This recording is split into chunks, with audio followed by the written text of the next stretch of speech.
Good morning friends, how are you? I think are fine. So आज हम करेंगे जो क्वालिटी सर्कल है उसको हम कर चुके हैं कि क्वालिटी सर्कल होता क्या है।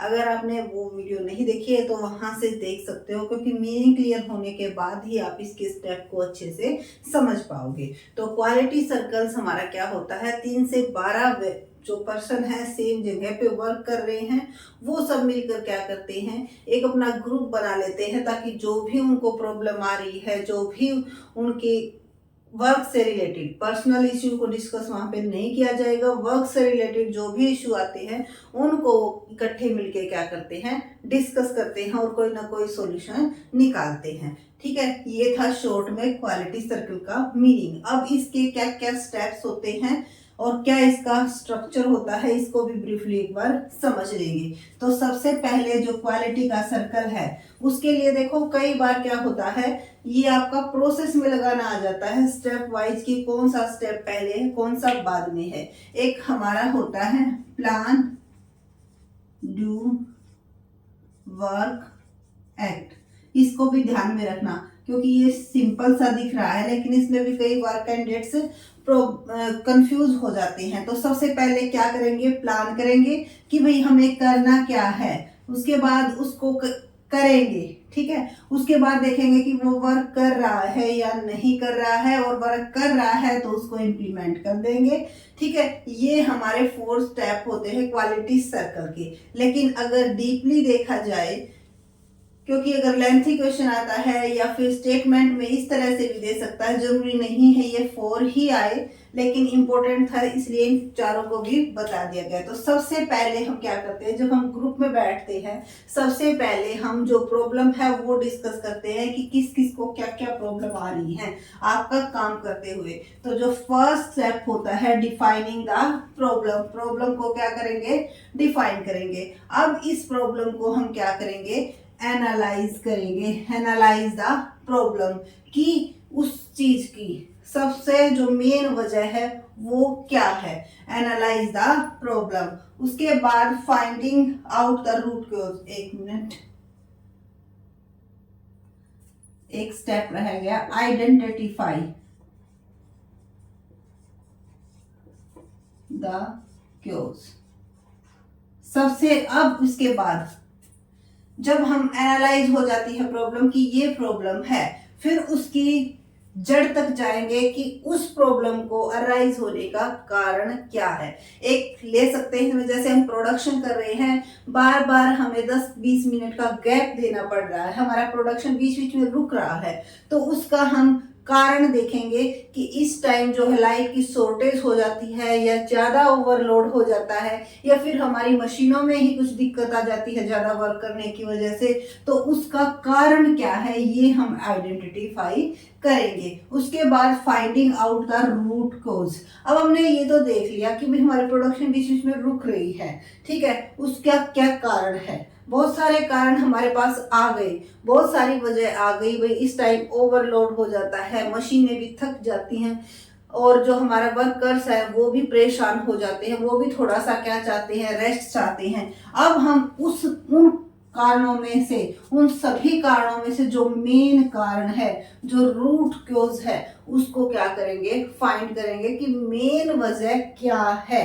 ठीक है, जब हमें मेन वजह पता चल जाती है कि मशीन जो है थोड़ा सा रेस्ट चाहती है, क्योंकि अभी इसकी जो टेक्निक्स है उसमें क्या करनी होगी, हमें इम्प्रूवमेंट करनी होगी। तो जो मेन रूट कोज है उसको हम क्या कर लेंगे, फाइंड आउट कर लेंगे। उसके बाद data analysis on root cause, जो मेन वजह थी, रूट कोज था, उसको डाटा को एनालाइज करेंगे, क्योंकि डाटा अगर इकट्ठा करते हैं हर एक जगह से तभी हमें पता चलेगा कि रूट कोज कौन सी है, और फिर उसको एनालाइज करेंगे कि क्या क्या इसमें इफेक्ट आ रहे हैं, क्या इसमें चेंजेस किया जाना चाहिए। उसके बाद जब हमें हर एक चीज का पता चल जाएगा, एनालाइज करने के बाद हम क्या निकालेंगे, उसका सॉल्यूशन निकालेंगे। ठीक है, कि अब इसको किस तरह से दूर किया जा सकता है, क्या हमें मशीनें ही रिप्लेस करनी होगी या टेक्नोलॉजी में सुधार करना होगा, या फिर 1-2 टूल्स और इसमें ऐड करके हम इस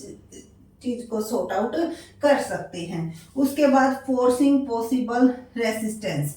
अब हम जो भी पॉसिबल हो सकता है हम उसको फोरकास्ट यानी कि उसको समझेंगे कि किस तरह से इस चीज को हम क्या कर सकते हैं, इसका जो सॉल्यूशन है वो निकाल सकते हैं। उसके बाद जो हमने सोचा, जो हमने समझा कि इस वजह से हमारा जो है प्रोडक्शन में कमी आ रही थी, ये वजह थी, फिर हमने उसमें कुछ चेंजेस किए और उस चेंजेस को अब हमने क्या कर दिया, ट्रायल कर दिया। यानी कि जरूरी नहीं है कि एक ही बार में हम सब जगह यूज करेंगे, जी नहीं, उसका पहले ट्रायल करके देखेंगे।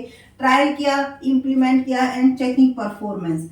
उसको बाद उसको इम्प्लीमेंट करने के बाद उसकी परफॉर्मेंस चेक करेंगे कि कुछ सुधार हुआ है या वैसे ही हमने जो टाइम है और अपनी जो अमाउंट है वैसे ही वेस्ट कर दी। तो सबसे पहले ट्रायल, फिर इम्प्लीमेंट और फिर चेकिंग परफॉर्मेंस।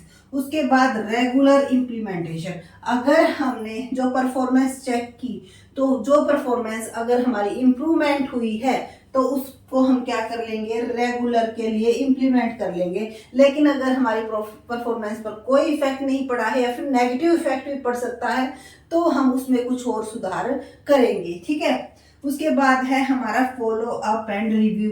तो अगर हमारा जो परफॉर्मेंस में हमने देखा कि प्रोडक्शन इंक्रीज हुआ है, कॉस्ट डिक्रीज हुआ है, तो उसको हमने इम्प्लीमेंट कर दिया और इम्प्लीमेंट करने के बाद हम क्या करते रहेंगे, उसको बार बार यूज करते रहेंगे ताकि इस बेनिफिट का फायदा उठाया जा सके। तो ये हमारे जो स्टेप है क्वालिटी सर्कल के मैक्सिमम स्टेप हमने यहाँ पे कंसीडर किए हैं ताकि अगर किसी भी टाइप से क्वेश्चन पूछा जाए तो आप कंफ्यूज ना हो और उसके साथ साथ जो आपकी सब्जेक्टिव एग्जाम है उसकी भी प्रिपरेशन होती रहे।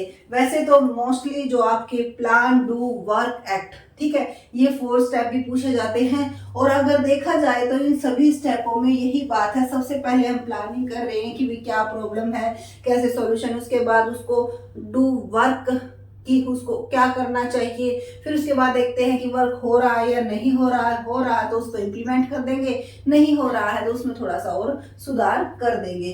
तो यही है हमारा, सबसे पहले प्रॉब्लम को देखेंगे कि प्रॉब्लम क्या है, फिर एनालाइज करेंगे, उसके पीछे जो क्योज है उसको आइडेंटिफाई करेंगे तो बहुत सारे क्योज निकल आएंगे। फिर हम देखेंगे कि मेन जो क्योज है, जो रूट क्योज है वो कौन सा है। उसके बाद उस रूट क्योज के लिए डाटा को एनालाइज करेंगे, उसके बाद उसका जो सॉल्यूशन है कि क्या सॉल्यूशन हो सकता है उसको डेवलप करेंगे और उसके बाद फोर्सिंग पॉसिबल रेजिस्टेंस, किस तरह से कौन कौन सी संभावना है इसको सुधार किया जा सकता है उनको देखेंगे।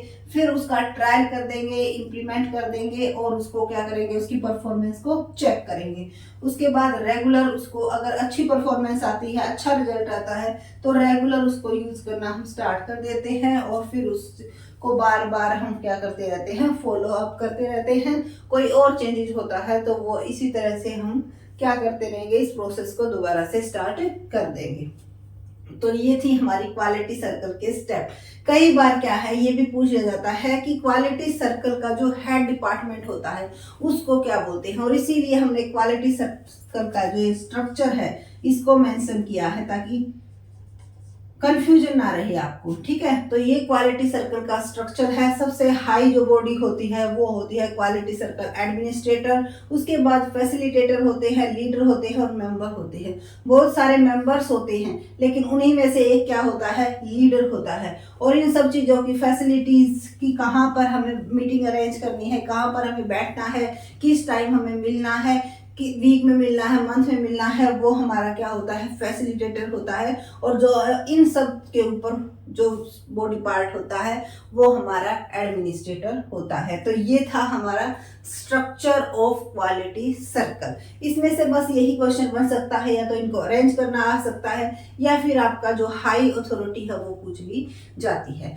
तो आज जो आपका क्वालिटी सर्कल का जो लेसन था वो हो गया है कंप्लीट। नेक्स्ट वीडियो में नेक्स्ट जो भी हमारा इम्पोर्टेंट टॉपिक है जो रहता है उसको करवाएंगे। और अगर आपके माइंड में कोई ऐसा टॉपिक है तो आप कमेंट सेक्शन में पूछ सकते हो, उसी के ऊपर नेक्स्ट वीडियो बनाई जाएगी। तो अगर वीडियो अच्छी लगी तो चैनल को सब्सक्राइब, वीडियो को लाइक और अपने फ्रेंड्स में भी जरूर शेयर कीजिएगा। और अगर आपने अभी तक हमारा टेलीग्राम ग्रुप ज्वाइन नहीं किया है तो पीजीटी कॉमर्स के लिए हमारा टेलीग्राम ग्रुप जरूर ज्वाइन कीजिएगा। Poonam June commerce classes free of cost आपको वहां पर तैयारी आपकी करवाई जाएगी। So thank you again and please channel को सब्सक्राइब करना न भूलें। Thank you.